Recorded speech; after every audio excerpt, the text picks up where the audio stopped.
야당 대표이기 때문에 바빠서 못한다. 두 번째, 지금 수사가 너무 여러 개 진행돼서, 그러니까 지가 죄를 너무 여러 개 져서 지금 혐의가 너무 많아서 바쁜 거잖아요. 두 가지를. 그래서 공판기일을 널찍널찍하게 잡자는 거예요. 아니, 그러니까 이게 마치 본말이 전도된 건데, 시청자 여러분들, 이렇게 재판이 있을 거기 때문에 당신은 야당 대표 하면 안 되라고 사람들이 얘기했잖아요.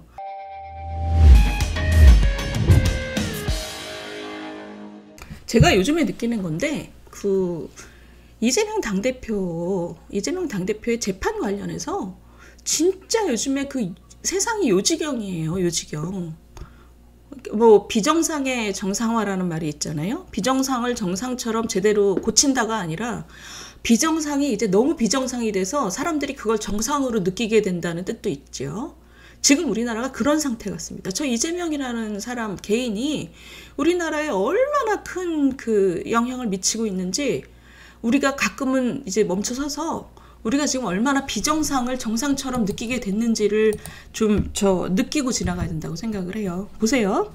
제가 지금 어제 이 이재명 씨 관련해서 이 재판하고 관련된 왜곡을 이렇게 보다 보니 너무 우리가 한심하고 우리 국민이 불쌍하고 그렇더라고요. 이거 한번 보셔요. 김문기 처장 재판 뭔지 아시죠? 자살하신 분, 그리고 호주 출장까지 갔다 와서 자살하신 분, 이분을 모른다 그래서 지금 선거법 위반으로 걸려 있잖아요. 선거법 재판. 어떻게 모를 수가 있냐. 하루 종일 골프 치고 목욕하고 놀고 호주에 밥을 먹어도 진짜 30개를 같이 먹었는데 어떻게 모를 수가 있냐. 근데 이 사람이 하는 얘기가 자기가 안면 인식 장애라는 비난도 받는다는 거예요. 사람 얼굴을 기억을 못해서. 나 참 어처구니가 없는 얘기인데 정치인은 상대가 자신을 기억해도 자신을 기억하지 못하는 경우가 너무 많다. 맞습니다. 이 얘기는 왜냐면 너무나 많은 분들을 만나기 때문에 저도 진짜 여러 번 뵈야지 기억을 해요. 왜냐면 너무 많은 사람을 만나니까. 어디 행사 같은 데 가서 저랑 사진 찍고 그러시면 저분이 나를 기억하겠지라고 생각하시지만 나중에 몇 번 상기하지 않으면 사실 기억 못합니다. 왜냐하면 저는 그날 수십 명, 수백 명을 만났잖아요. 이 말은 맞는 얘기예요. 그런데 문제는 행사에서 보거나 밥을 같이 먹었다고 기억을 하냐? 그거는 이해하지만 김문기가 그런 사람이냐? 이잖아요. 얼마 전에 보셨잖아요. 김문기 씨 아들이 그랬잖아요. 집에 전화 자주 왔다, 성남시장이. 자기가 전화를 자주 하는 부하가 행사에서 만나서 그냥 밥 먹고 사진 찍은 사람은 아니잖아요. 그리고 어처구니가 없는 게 이 안면 인식 장애라고 비난받기도 한다. 자기가 안면 인식 장애라는 얘기를 들을 만큼 사람 얼굴을 기억 못하기 때문에 김문기라는 사람을 기억 못한다는 얘기예요. 진짜 어처구니 없는 얘기인데 시청자 여러분, 이게 하도 엉뚱한 얘기를 들으면 그런가? 이럴 수도 있잖아요. 제가 그래서 찾아봤어요. 안면 인식 장애가 뭐냐? 정확하게 뭐냐면 이 전 세계 인구의 한 2%가 갖고 있는데 뇌 손상이 일어난 경우, 그러니까 뇌 우측 측두엽에 손상이 나타나서 거울에 비친 자기 얼굴을 못 알아보는 사람. 그래서 제가 이걸 보고 어처구니가 없었던 게 이재명 씨가 대선 때 맨 자기는 모른다, 기억 못한다 막 이러니까 사람들이 그랬고, 저분은 거울에 비친 자기 얼굴도 이제 못 알아본다고 할 사람이라고 그랬잖아요. 그게 이제 이번에 나온 거예요. 이 사람이 심지어 이제 안면 인식 장애라고. 보시면 이거 보세요. 이게 지금 신경과 전문의가 지금 해준 건데, 처음 보는 사람 얼굴을 익히는 것이 무척이나 어렵습니다. 얼굴을 익히기 위해서 적어도 일주일 걸리는데 이게 안면 인식 장애일까요? 그랬더니 의사 선생님 하시는 얘기가 얼굴을 잘 기억하지 못하는 건 비정상적인 일이 아닙니다. 안면 인식 장애라는 얘기를 하려면 거울에 비친 자기 얼굴을 못 알아보게 되면 그때 병원 가봐라, 이런 얘기죠. 그래서 지금 이렇게 제가 지금 이거를 우스갯소리 비스무리하게 소개시켜 드리는 이유는, 이재명이라는 분이 지금 재판을 겪으면서 저런 무리수까지 얘기를 하는 게 우리나라에서 이제는 저 사람은 의뢰 그렇거니, 저 사람은 원래 그렇거니 이러고 그냥 넘어가요. 아니, 거울에 비친 지 얼굴도 못 알아볼 정도의 안면인식 장애가 있는 사람이면 정치하면 안 되죠. 그렇죠? 네. 아니, 처음 보는 사람을 잘 못 알아본다고 자기가 열흘 동안 같이 저 출장 갔다 오고 맨날 전화해서 일 시킨 부하 직원을 못 알아보는 거랑 어떻게 같습니까? 자, 그 다음에 이번에 또 기가 막혔던 게 지금 이 공판기일 이거 보세요. 대장동 관련한 공판기일을 얘기하는데 일주일에 2번씩 재판해야 된다 그랬더니 이 사람들이 뭐라 그러냐면 당대표 너무 바빠서 이렇게 재판에 못 온다는 거예요. 공직선거법 위반 협의 재판, 다른 재판도 있고 2개 사건이 지금 진행되고 있어서 일주일에 1번 재판하는 것도 안 된다. 그러는 거예요. 그러니까 지금 보세요. 얘기자 야당 대표이기 때문에 바빠서 못한다. 2번째, 지금 수사가 너무 여러 개 진행돼서, 그러니까 지가 죄를 너무 여러 개 져서 지금 혐의가 너무 많아서 바쁜 거잖아요. 2가지를 그래서 공판기일을 널찍널찍하게 잡자는 거예요. 아니, 그러니까 이게 마치 본말이 전도된 건데 시청자 여러분들, 이렇게 재판이 있을 거기 때문에 당신은 야당 대표 하면 안 되라고 사람들이 얘기했잖아요. 재판에 일주일에 1번씩, 2주일에 1번씩 가는 게 얼마나 힘든 일인데 당신이 어떻게 그 야당 대표를 하냐, 대표하면 안 된다 그랬더니 이 사람이 굳이 꾸역꾸역 당대표 나가서 된 거잖아요. 그리고 지금 와서는 당대표가 때문에 바빠서 나는 이제 재판 자주 못한다. 그리고 2번째, 지금 혐의가 너무 많아서 너무 바쁘다. 혐의가 많은 거는 지 잘못이잖아요.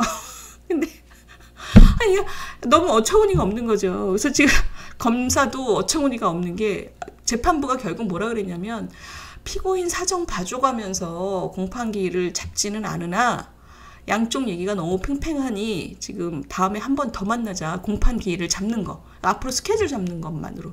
그래서 지금 대장동은요, 본격 재판은 시작도 안 했고요, 지금 5달 동안 이 준비 절차만 계속되고 있는 거예요.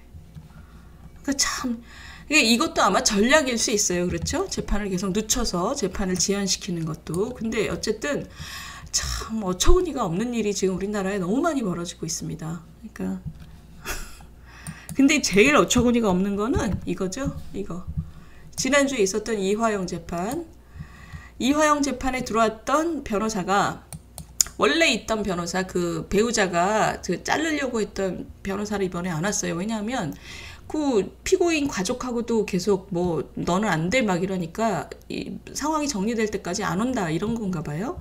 다른 사람이 들어왔어요. 다른 사람이 들어왔는데 그 사람은 예전에 이재명 대표의 그 선거법 위반 재판 때 변호인이었던 사람입니다. 근데 와서 피고인의 의사하고 아무 상관없이 경찰 증거에 동의하지 않는다. 그러니까 이 사람의 그 이화영 씨의 진술을 증거로 인정하면 안 된다라는 의견서, 거기다가 재판 기피 신청까지. 그러니까 어처구니가 없는 거죠. 그래서 결국 검찰이 검찰 조서에 부동의하는 미션을 받고 오신 거 아니냐, 너 지금 이거 재판 지연시키려고 일부러 수쓰는 거 아니냐, 일부러 깽판 치려고 온 거 아니냐 그랬더니 이 변호사가 검사한테 당신이 변호사야 뭐 이러고 지금 싸우고, 그리고 돌연 사임서를 내고 법정을 나갔대. 그래서 이거는 한마디로 얘기하자면 우리 그 검사 출신 금태섭 위원도 이 얘기를 하던데, 재판 기피 신청을 냈다가 안 되면 판사가 얼마나 기분이 나쁘겠어요. 그러니까 피고인들은 그걸 굉장히 신중하게 결정해야 되는데 지금 피고인하고 의논도 안 하고 이 변호사가 재판 기피 신청을 낸 거잖아요. 그리고 피고인이 진술한 내용을 증거로 인정하지 않겠다라는 그 증거 인정 부동의 신청서를 지 맘대로 냈어요. 근데 피고인 입장에선 당연히 자기는 모르는 일이라고 할 거 아니에요. 그러니까 이 변호사는 이화영 씨가 그거는 아니라고 얘기할 거라는 걸 뻔히 알면서도 한 거죠. 그거는 재판에서 소란을 피우려고 들어온 거죠. 아니, 피고인하고 얘기도 안 해보고 들어와가지고 자기 마음대로 그게 한 게 통하지 않을 거라는 건 알았을 거 아니에요. 근데도 와서 그걸 했다. 그건 뭐냐면 재판을 망치려고 온 거죠. 결국 재판은 또 진행이 안 됐고 또 2주 연기됐고, 그러니까 지난번에는 배우자가 깽판 쳤고 이번에는 변호사가 깽판 쳤고, 그래서 통으로 한 달이 날아간 거죠. 근데 이 이화영 씨 입장에서 보시면 한번 생각을 해보세요. 이화영 씨 입장에서는 이 사람은 지금 구치소에 갇혀 있잖아요. 구치소에 갇혀 있으니까 자기 의사를 존중해서 자기한테 유리한 방식으로 이 바깥의 일을 처리해 줄 사람이 누구냐면 배우자하고 변호사잖아요. 근데 이 배우자하고 변호사가 지금 이 피고인의 의견과 반대되는 방식으로 재판을 깽판 놓는 데만 몰두하고 있으니 이화영이라는 사람도 참 답답할 것 같아요. 이 사람 입장에서 생각을 해보면 어처구니가 없는데, 이거를 이 사람 입장도 입장이지만 이걸 좀 크게 생각을 해보면 이화영이라는 사람의 사정을 아주 짓밟으면서 이거를 주도하고 있는 게 누구냐? 이게 이재명 대표하고 민주당이잖아요. 이재명 대표를 보호하겠다고 지금 이재명이라는 사람 이름이 여기 나오자마자 이 난리를 치는 거잖아요. 재판에 들어와서 깽판 치고 재판이 진행되지 않도록 하고, 그러니까 재판 지연을 하는 거죠, 계속. 그러니까 우리나라의 공당이 자기 당대표 하나 보호하겠다고 지금 이 사람 그 재판받는 사람을 짓밟고 있는 거죠. 그래서 이거 가지고 진짜 이걸 보면 야, 이게 무슨 조폭들 영화 보는 것 같은 느낌이죠. 그러니까 우리나라가 지금 이 이재명 씨의 사법 리스크 때문에 나라가 얼마나 비정상이 돼버렸는지, 아까 그 안면인식 장애 같은 경우는 그냥 코미디가 된 거지만 지금 이화영 씨 재판은 이건 코미디가 아니고 아주 심각한 그 조폭 영화예요. 어마어마한 폭력이잖아요, 이거는. 참, 우리 정치뿐만이 아니라 우리 나라가 어떻게 이렇게 됐나 싶어요. 그러니까요. 아펙스 선생님, 이게 아수라지 딴 게 아수라냐. 그러니까요. 이게 아수라죠. 우리나라 21세기 선진국이, 그러니까 우리가 선진국이 아닌 거예요, 지금. 이런 그 모양새를 보면 사실상 우리나라에 너무나 후진적인 부분들이 너무 많고, 그게 뭐냐면 바로 이 정치 부분입니다. 정치와 정당이 이 백주대낮에 진짜 백주대낮에 어처구니 없는 일들이 벌어지는 걸 전 국민이 실시간으로 지금 보고 있어요.